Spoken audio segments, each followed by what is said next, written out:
नमस्ते। आज हम एक ऐसे अनजाने अनसुने हीरो की कहानी सुनेंगे जिसके बिना सच पूछिए तो हम में से कोई भी यहाँ नहीं होता। ये कहानी है ह्यूमन रिप्रोडक्शन के सबसे जरूरी लेकिन शायद सबसे कम समझे गए हिस्से की। तो चलिए इस सफर पर निकलते हैं। एक नई जिंदगी, जब इसके बारे में सोचते हैं तो दिमाग में क्या आता है? यही ना कि सब कुछ वुम यानी गर्भाशय या ओवरी यानी अंडाशय में होता है। लेकिन क्या हो अगर हम कहें कि सबसे जादुई और फैसलाकुन पल, वो एक मोमेंट कहीं और होता है? हाँ बिल्कुल, वो जगह एक माइक्रोस्कोपिक हाईवे है जिसे हम फैलोपियन ट्यूब कहते हैं। और यहीं पर, इसी छोटे से रास्ते पर जिंदगी का सबसे बड़ा फैसला लिया जाता है। और देखिए, इस ट्यूब को सिर्फ एक रास्ता समझने की गलती मत कीजिएगा, बिल्कुल नहीं। सोचिए, ये एक स्टेज है जहां जिंदगी के दो सबसे अहम किरदार एग और स्पर्म आकर मिलते हैं। और इतना ही नहीं, ये वो पहली नर्सरी भी है जो उस नई सी जान को शुरुआती दिनों में पालती पोसती है, उसे पोषण देती है। तो इस पूरी कहानी को अगर ठीक से समझना है ना, तो हमें बिल्कुल शुरुआत में जाना होगा। चलिए सबसे पहले ये देखते हैं कि इस सफर का जो मेन हीरो है यानी एग, वो आखिर आता कहां से है। सारी कहानी शुरू होती है ओवरी यानी अंडाशय से। हर महीने एक बहुत ही कॉम्प्लेक्स बायोलॉजिकल क्लॉक के हिसाब से इन दो में से कोई एक ओवरी एक मैच्योर एग को रिलीज करती है, और इसी कमाल की प्रक्रिया को ओव्यूलेशन कहते हैं। ये देखिए, वूम के दोनों तरफ ये जो बादाम के साइज के स्ट्रक्चर्स है ना, ये असल में जिंदगी की पॉसिबिलिटीज का एक खजाना है। और सबसे हैरान करने वाली बात क्या है पता है? एक महिला के लाइफ टाइम के सारे एग्स जन्म से ही यहाँ मौजूद होते हैं। सोच के देखिए, एक जीता जागता टाइम कैप्सूल। अच्छा, अगर हम इसके अंदर झांकें ना, तो ये किसी हाईटेक फैक्ट्री से कम नहीं है। इसकी जो बाहरी लेयर है कॉर्टेक्स, उसमें हजारों छोटे छोटे प्रोटेक्टिव केस होते हैं जिन्हें फॉलिकल्स कहते हैं। और हर एक केस में एक कीमती एग बिल्कुल सेफ रहता है।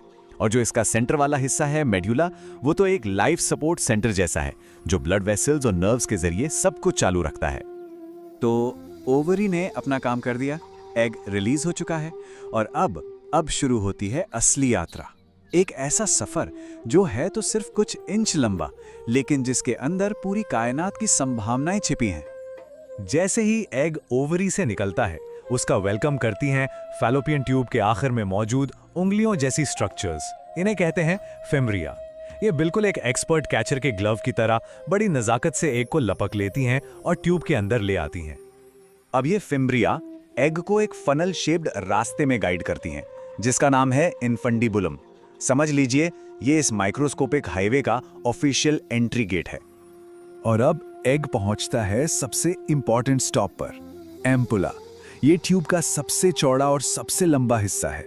यही वो जगह है, वो वीआईपी लाउंज, वो स्टेज जहां अगर स्पर्म इंतजार कर रहा हो तो फर्टिलाइजेशन यानी निषेचन का वो जादुई पल आता है।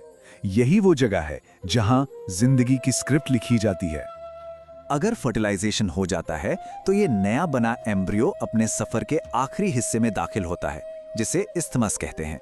ये एक सेफ, थोड़ा सा तंग रास्ता है जो उसे उसके अगले घर यानी वूम तक पहुंचाता है। लेकिन एक बात समझना यहाँ बहुत जरूरी है, ये ट्यूब कोई खाली पानी का पाइप नहीं है, बिल्कुल नहीं। ये एक जिंदा डायनामिक हाईवे है जो अपने कीमती पैसेंजर को सिर्फ रास्ता नहीं दिखाता, बल्कि उसका पूरा ख्याल भी रखता है। तो सवाल ये है कि ये होता कैसे है? देखिए, ये पूरा सिस्टम एक ऑर्केस्ट्रा की तरह काम करता है। ट्यूब की जो मसल्स हैं वो लहरों की तरह एक रिदम में कॉन्ट्रैक्ट करती हैं आगे बढ़ाने के लिए। इसके अंदर की सतह पर लाखों लाखों नन्हे बाल हैं जिन्हें सिलिया कहते हैं। वो सब एक साथ चप्पू की तरह चलते हैं। और इसके साथ साथ ट्यूब कुछ खास फ्लूइड्स भी रिलीज करती है जो एग और स्पर्म दोनों को जिंदा और हेल्दी रखते हैं। है ना कमाल की बात? लेकिन जैसा हर शानदार सफर में होता है, यहां भी कुछ खतरे हैं। ये यात्रा जितनी अमेजिंग है उतनी ही नाजुक भी है। तो सोचिए, क्या होता होगा जब इस जरूरी हाईवे पर कोई रुकावट आ जाए, कोई रोड ब्लॉक।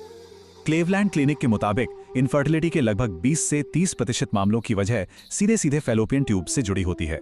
ये एक बहुत बड़ा नंबर है, और ये आंकड़ा इस छोटे से ऑर्गन की अहमियत को साफ साफ दिखाता है। तो इस हाईवे पर ट्रैफिक जैम के कई रीजंस हो सकते हैं, जैसे पेल्विक इन्फ्लेमेटरी डिजीज यानी पीआईडी। इसके जैसे इन्फेक्शंस ट्यूब में स्कारिंग कर सकते हैं, निशान बना सकते हैं। या फिर एंडोमेट्रियोसिस, जिसमें यूट्रस के टिश्यूज गलत जगह उगकर रास्ता ब्लॉक कर देते हैं। और एक बहुत ही सीरियस कंडीशन है एक्टोपिक प्रेगनेंसी, जिसमें एम्ब्रियो वूम की जगह ट्यूब के अंदर ही बढ़ने लगता है। लेकिन जहां चुनौती होती है वहां विज्ञान अक्सर उम्मीद की किरण भी लेकर आता है, और आज मॉडर्न मेडिसिन के पास ऐसे तरीके हैं जो इस नेचुरल हाईवे की रुकावटों को बाईपास करने में मदद कर सकते हैं। जैसा कि क्लीवलैंड क्लिनिक कहता है, आप अपनी फैलोपियन ट्यूब्स के बिना भी प्रेग्नेंट हो सकती हैं। ये एक बहुत ही पावरफुल और उम्मीद से भरा स्टेटमेंट है। और यहीं से हम इन विट्रो फर्टिलाइजेशन यानी आईवीएफ की दुनिया में एंटर करते हैं। तो आईवीएफ आखिर इस पूरे प्रोसेस को बदलता कैसे है?